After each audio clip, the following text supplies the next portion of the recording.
नमस्कार दोस्तों, click at singing star की तरफ से आपका एक बार फिर स्वागत है हमारे शो में, जिसका नाम है अतिथि एक मुलाकात, जहां पर हम आपकी मुलाकात देश के कुछ खास लोगों से और कुछ उभरते हुए कलाकारों से कराते हैं। और आज हमारे मेहमान हैं वर्ल्ड फेमस इंटरनेशनल मैजिशियन जनाब मिराज अंसारी साहब। आपने लगभग 17 बार नेशनल और इंटरनेशनल अवार्ड्स जीते हैं। छतरी और कबूतर के साथ जादूगरी दिखाना आपकी ख़ास महारत है।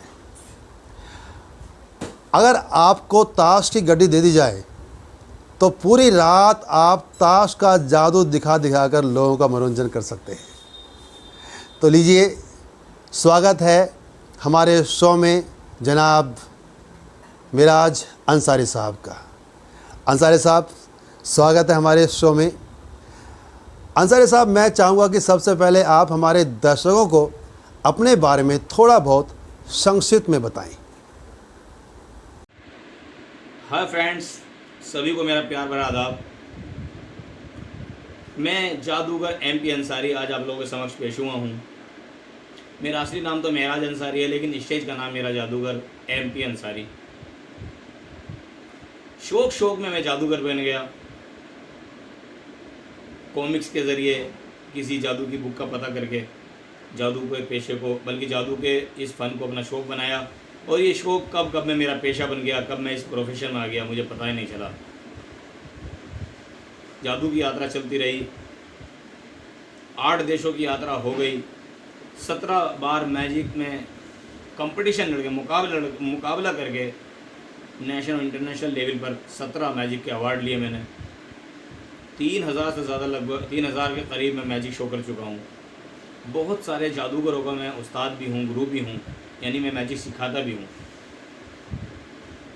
ये मेरा एक छोटा सा परिचय है। जादू की यात्रा मेरी चल रही है, तो आपके सामने पेश हुआ हूँ। बहुत खूब अंसारी साहब। सर, मैंने सुना कि आपके परिवार में कोई भी जादूगर नहीं था, कोई भी इस लाइन में नहीं था। फिर आपने ये लाइन कैसे चुनी? जी हाँ, ये आपने बहुत अच्छा क्वेश्चन किया कि हमारे घर में कोई भी, मेरे घर में नहीं, मेरे आसपास कोई भी आदमी मैजिशियन नहीं था।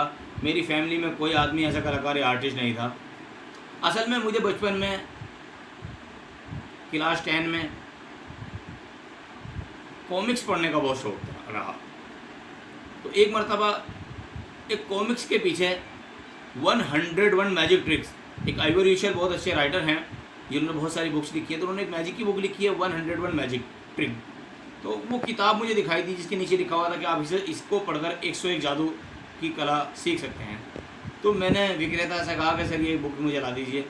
तो उस वक्त, उस ज़माने में लगभग वो 18 रुपये की किताब आई थी। तो उन्होंने मुझे वो ला कर दी, मैंने उसे पढ़ा, मुझे बहुत अच्छा लगा, बहुत मज़ा आया। और उसी बुक्स के पीछे फिर दूसरी बुक्स के एड्रेस पे पते लिखे हुए थे, आओ जादू सीखें, magic for fun, magic for children, something. ये सब बुक्स मैंने इकट्ठी कर ली, कलेक्शन कर लिया, और इनको पढ़ कर, समझ कर, इनको बहुत तेज़ी के साथ फिर मैंने 1997 में एक स्कूल में 26 जनवरी के मौके पर एक मैजिक शो परफॉर्म कर दिया। उस मैजिक शो परफॉर्म करने के बाद फिर मेरी हिम्मत बढ़ती चली गई, और इसी तरीके से ये शौक में मैं मैजिशियन अपने प्रोफेशन में पहुँच गया। ये मेरी जादू की शुरुआती कहानी है। बहुत खूब अंसारी साहब। अंसारी साहब, आपने बहुत सी विदेश यात्रा की है। सबसे पहले आपकी विदेश यात्रा जो शुरू हुई, कैसे हुई और आपका उसमें कैसा अनुभव रहा? विदेश की बात यह है कि मैं 8 देशों की यात्रा कर चुका हूँ। सबसे पहले मेरा टूर फिजी देश के लिए हुआ था। भारत से दूर एक छोटा भारत, यानी फिजी को कहा जाता है भारत से दूर एक छोटा भारत। उसके बाद साउथ कोरिया, 4 बार अफ्रीका जा चुका हूँ, मॉरिशस, और लास्ट ईयर मेरा थाईलैंड का टूर था। इन सब जगह मैंने अपने शो को परफॉर्म किया, और इंडिया के मुकाबले दर्शकों को बहुत अच्छा पाया। वो लोग किसी भी आर्ट को देखकर बहुत ज़्यादा खुश होना पसंद करते हैं, तालियां बजाना पसंद करते हैं। किसी एक खेल को देखकर वो चाहते हैं कि अगला खेल दिखाया जाए। अरे हमारे इंडिया के लोग चाहते हैं उसी खेल को एक बार और दिखाया जाए। तो मेरा ये एक्सपीरियंस जो विदेशों में शो करने का है, मुझे बहुत ज़्यादा इसका अनुभव रहा और मुझे पसंद आया और बहुत अच्छा लगा।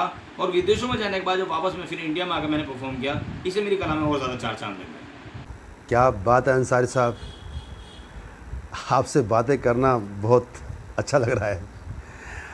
अंसारी साहब, सुना है कि आपकी जादू की कला से स्कूल कॉलेज के बच्चे ही नहीं बल्कि कंपनी के कर्मचारी ही भी और तो और दूसरे जादूगर भी काफ़ी हैरत में आ गए हैं। ये सच है? कि मैंने बहुत सारी कंपनियों के लिए काम किया है, जिसमें सबसे पहले वो बच्चों के लिए एक च्युइंग गम आई थी, बबल गम कहते हैं, सेंटर शॉक के नाम से आई थी। उसके लिए मैंने एडवर्टाइज़ किया। तो सबसे पहले एडवर्टाइज टेलीविज़न पर भी आने से पहले मैंने किया था। क्लिनिक प्लस शैम्पू के लिए मैंने काम किया। आयशर वालों ने ट्रक बनाया था, उसके ट्रक हर 4 महीने बाद वो कुछ ना कुछ नई क्वालिटी के ट्रक बना रहे थे, उसके लिए मैंने बहुत दिन तक एडवर्टाइज़ किया। और मैंने मोबाइल कंपनियों के लिए काम किया, वीवो के लिए काम किया, टेक्नो के लिए काम किया, फेविकोल मशहूर कंपनी उनके लिए काम किया, और बिरला गोल्ड सीमेंट और अल्ट्राटेक सीमेंट वगैरह वालों के लिए भी काम किया। और रही बात आपने कहा कि नन्हे मुन्ने बच्चे, औरतों, और उनके साथ साथ मैंने बहुत सारे मैजिशियन को भी बहुत ही गुदगुदाया, हंसाया, उनको भौचक्का कर दिया। पहली बात तो मुझे ये समझ में नहीं आ रही आपको ये पता कैसे चला, हमारे एंकर साहब को ये पता कैसे चला कि मैंने बहुत सारे मैजिशियंस को भी अपने छोटे और बड़े जादू दिखाकर हैरत में डाल दिया। ये बात सही है, लेकिन हमारे बहुत मशहूर जादूगर हैं पीसी सरकार साहब, मैंने पीसी सरकार की फैमिली को ही मैजिक दिखाया। हमारे एक बहुत मशहूर यूपी में जादूगर हैं ओपी शर्मा जी, उनकी फैमिली के सारे फंक्शन अटेंड मैं ही करता हूँ। उनकी फैमिली में कोई फंक्शन होता है मेरे मैजिक शो होते हैं। राजस्थान, हरियाणा, पंजाब वगैरह में ये बहुत मशहूर और पुराने जादूगर हैं सम्राट शंकर जी, उनके लिए मैं आज भी काम करता हूँ। उनकी फैमिली के लिए मैजिक शो करता हूँ। उनके कई शो होते हैं, वो अपने शोज़ में वो मेरा शो भी रखवाते हैं। आनंद जी हैं जो एक मैजिक का ट्रेड है इंडिया के अंदर, बड़े जादूगर माने जाते हैं। आनंद जी का भी मैं एक फेवरेट मैजिशियन हूँ। उनकी फैमिली के लिए या उनको कोई छोटे मोटे फंक्शन वगैरह होते हैं उसमें मैं अपनी सेवाएं देता हूँ, उनकी फैमिलीज़ को मैं अपने मैजिक शो दिखाता हूँ। और कभी कभी तो उनके बच्चे दंग रह जाते हैं देखकर, वो कहते हैं पापा असली जादूगर तो अंसारी जी हैं। यह आपने सही क्वेश्चन किया और ये मेरा क्वेश्चन था, आंसर था कि मैंने आप लोगों को बताया कि वाकई मैंने दुनिया भर के मैजिशियंस को भी मैजिक दिखाया है और मैं बहुत सारे जादूगर को शो दिखाता भी, सिखाता भी हूँ मैजिक। अंसारी साहब, मैंने सुना है कि आपको बॉलीवुड से बहुत प्यार है और पुराने गाने के आप बहुत ही शौकीन हैं। अगर बॉलीवुड में कुछ ऑफ़र मिलता है तो क्या आप बॉलीवुड की तरफ रुख करना चाहेंगे? बॉलीवुड हम सबके एंटरटेन का एक ज़रिया है, हम सब लोग इससे लुत्फ़ अंदोज़ होते हैं, मज़ा लेते हैं। नई और पुरानी फिल्में सब कमाल की हैं। हम लोग नई फिल्में भी देखते हैं और पुरानी फिल्में भी देखते हैं। मैंने भी राधे देखी, सलमान खान की नई फिल्म आई है राधे, जिसने बहुत सारे रिकॉर्ड बना दिए हैं। और पिछले हफ्ते मैंने अशोक कुमार जी की आशीर्वाद, संजीव कुमार की शानदार और दिलीप कुमार की यहूदी फिल्म देखी। देवानंद का ही मैं फ़ैन रहा हूँ और अभी कुछ रोज़ पहले मैंने देवानंद की जेल थीप भी देखी थी। और बॉलीवुड के जो सॉन्ग हैं, गाने हैं, उनका गीत है, संगीत है, नए भी अच्छे हैं, लेकिन मेरा मानना ये है जो पुराने गीत हैं जो भूले नहीं भूलते हम लोग, भुलाए नहीं जाते। आने वाले 200 साल तक भी मेरी सोच है कि आने वाले 200 साल तक भी पुराने गाने सुनते रहेंगे लोग।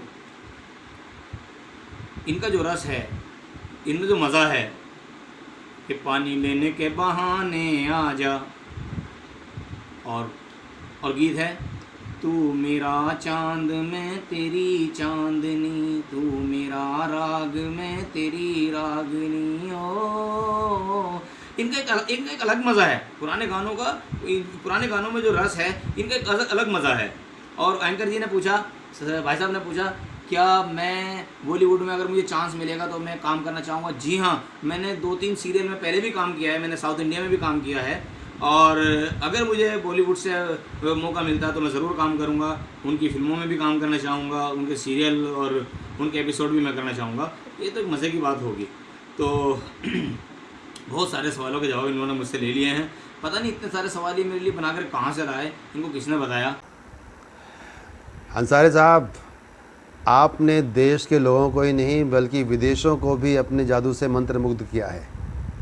लेकिन आज हम आपको छोड़ेंगे नहीं। हमारे दर्शक भी चाहते हैं कि आप उनके लिए कुछ तो अपने हाथों की कला दिखाएं। आज तो आपको जादू दिखाना ही पड़ेगा। तो चलते चलते कोई जादू का खेल भी आप लोगों के सामने दिखा देते हैं और हमारे दर्शक को एंटरटेन हो जाएगा, मज़ा ले लेंगे दर्शक। तो लीजिए पेश आपके सामने मेरे जादू की पहली झलक। ये मैं आप लोगों के सामने ऐसे खाली हाथ हवा में लहराता हूँ तो आपके सामने एक जादू का पत्ता आ जाता है। जब तक जादूगर लोग ताश का खेल नहीं दिखाते जादू में मज़ा नहीं आता। और ये पत्ता तो नीचे गिर गया, कार्ड तो नीचे गिर गया, कोई बात नहीं, एक कार्ड और हवा में दूसरा पकड़ लिया गया। इस तरह करके एक और पकड़ लिया गया और एक और पकड़ लिया। बस अब तो आपका इंतजार है कि आप तालियां कब बजाएंगे। और ये लीजिए पूरी ताशी गड्डी हाथ में आ गई, पूरी ताशी गड्डी हाथ में आ गई। और पूरी ताशी गड्डी हाथ में आ जाने के बाद हाथ अभी भी खाली दिखाई दे रहे हैं और ये गड्डी मेरे हाथ में है, आप देख रहे हैं। और ये गड्डी उठा करके मैंने डाली। एक शफल और कर लेते हैं ताकि शक और शुबा और डाउट को कोई संदेह न रहे। ये गड्डी पूरी मेरे हाथ में और गड्डी को यहाँ फेंक दिया और फिर से ऐसे हाथ गिराया तो गड्डी फिर से एक बार और हाथ में आ गई। ये ताशी गड्डी आपके सामने। और वॉच केयरफुली, बहुत गौर से देखिएगा। 1 2 और ये 3। वहाँ एक अम्ब्रेला, आई मीन छोटा सा छाता जिसके ऊपर ताश के पत्ते प्रिंट है। ये पूरी गड्डी आपके हाथ में भी गड्डी है, छाता। 1 2 अब्राकाडाब्रा। और ये आपके सामने 2 छतरियां बन गई। जादू से आपके सामने 2 छतरियां बन गई। इसी तरीके से हम छतरियों की बरसात करते हैं, बारिश करते हैं स्टेज के ऊपर। मेरा अगला खेल आप लोगों के लिए ये एक अखबार का टुकड़ा जिसको मैंने ऐसे फोल्ड कर दिया और फोल्ड करने के बाद सबसे पहले ऐसे खोल कर दिखाया और खोल कर दिखाने में एक डायमंड शेप यहाँ पर आप लोगों को दिखाई देगा क्योंकि फोल्ड किया था डायमंड शेप में। फोल्ड हो जाने के बाद इसको वापस फिर से ऐसे ही ये कट कर दिया। कट कर देने में डायमंड शेप आपके सामने मौजूद। इस डायमंड शेप को ऐसे 2 टुकड़ों में और फिर एक और बार फाड़ने के बाद 4 टुकड़ों में कर दिया। 4 टुकड़ों में फाड़ देने के बाद सारे टुकड़े एक बार के अंदर फिर से वापस भर दिए गए। और ये जादू का चूरन जो मेरी जेब में मौजूद है मैं निकाल रहा हूँ। निकालने के बाद इसके ऊपर जादू का चूरन डाल दिया। जादू का चूरन डाल देने के बाद आबराकडाबरा पूरा का पूरा अखबार जैसे था ऐसे के ऐसे ही आप लोगों के सामने मौजूद हो गया। और ये मैं अखबार फाड़ता हूँ तो 1 2 और ये 3। बहुत खूब अंसारी साहब, आपसे बातें करना मुझे बहुत अच्छा लग रहा है। अंसारी साहब, जाते जाते आप देश को क्या संदेश देना चाहेंगे? हिंदुस्तान की सभ्यता सारी दुनिया के अंदर मशहूर है। यहाँ का माहौल, यहाँ की आबो हवा सारी दुनिया में मशहूर है। सारी दुनिया के लोग हिंदुस्तान के अंदर आकर घूमना फिरना चाहते हैं। हम जो इंडियन लोग बाहर विदेशों में जाते हैं, हमें वहाँ जाकर वहाँ का माहौल साफ सुथरापन अच्छा तो लगता है, लेकिन कुछ दिन वहाँ रहने के बाद हमें यहाँ के अपनों की, यहाँ का जो एक अपनापन है, यहाँ के जो लोगों में, हिंदू मुस्लिम सिख ईसाइयों में आपस में जो एक प्यार मोहब्बत है, मैं उन लोगों की बात नहीं कर रहा जो नफरत डालना चाहते हैं, नफरत बांटना चाहते हैं। मैं अपनेपन की बात कर रहा हूँ। एक पड़ोसी हिंदू और एक पड़ोसी मुसलमान की बात करना चाहता हूँ, एक पड़ोसी ईसाई और एक पड़ोसी सिख की बात करना चाहता हूँ। जो प्यार मोहब्बत है इसका तो एक अजीब ही मज़ा है। तो इसको मैं अपने एक जादू के ज़रिए आप लोगों के सामने पेश करना चाहता हूँ और ये मेरा लास्ट आपके सामने बात भी होगी। तो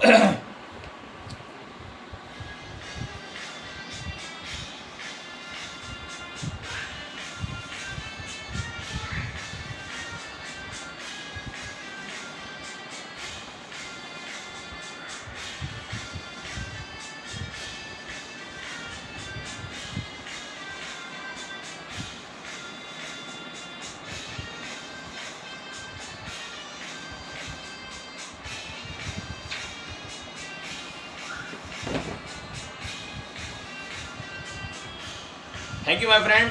ये मैं मैसेज आपके लोगों के लिए। और जादू आप लोगों ने देख लिया, एंटरटेन आपका हो गया। और चलते चलते हम पद्मिनी आर्ट एंड मोशन, जिस कंपनी के ज़रिए मैं आप लोगों के सामने पेश हुआ, और ये हमारा channel click at singing star, इस चैनल ने मुझे आप लोगों के सामने पेश किया। इन सब का शुक्रिया। हमारे अलेक्जेंडर भाई पता नहीं इतने अच्छे क्वेश्चन कहाँ से ढूंढ कर लाए, और जिन्होंने मुझे ढूंढा, जिनके ज़रिए मैं सचमुच में यहाँ पर आया हूँ, हमारे अनूप गुप्ता जी, और पूरी टीम का बहुत बहुत शुक्रिया और धन्यवाद कि उन लोगों ने मुझे यहाँ पर बुलाया और मुझे आप लोगों के सामने मैजिक दिखाने का भी मौका मिला और अपनी बातें आप लोगों के सामने रखने का मौका मिला। और ये इतने अच्छे अच्छे लोगों का इंटरव्यू करते हैं। पूरी टीम का बहुत बहुत शुक्रिया, खासकर अनूप जी का। Thank you very much my friends, शुक्रिया। अंसारी साहब, आपने जो हमारे शो के लिए, हमारे दर्शकों के लिए जो अपना बेशकीमती वक्त निकाला, उसके लिए बहुत बहुत शुक्रिया। तो दोस्तों, ये थे जनाब मिराज अंसारी साहब। आशा करता हूँ कि इस मुलाकात से आपको बहुत सी जानकारी हुई होगी। दोस्तों, हमारा शो कैसा लग रहा है आपको, ज़रूर लिखते रहिएगा ताकि हम इस शो को और बेहतर से बेहतर बना सकें। चलिए मिलते हैं हमारे अगले शो में, जिसका नाम है वीकेंड सितारे गीत मेरे मन के, जो गाएगा वही छाएगा। तब तक अपना ख्याल रखिएगा। बाय।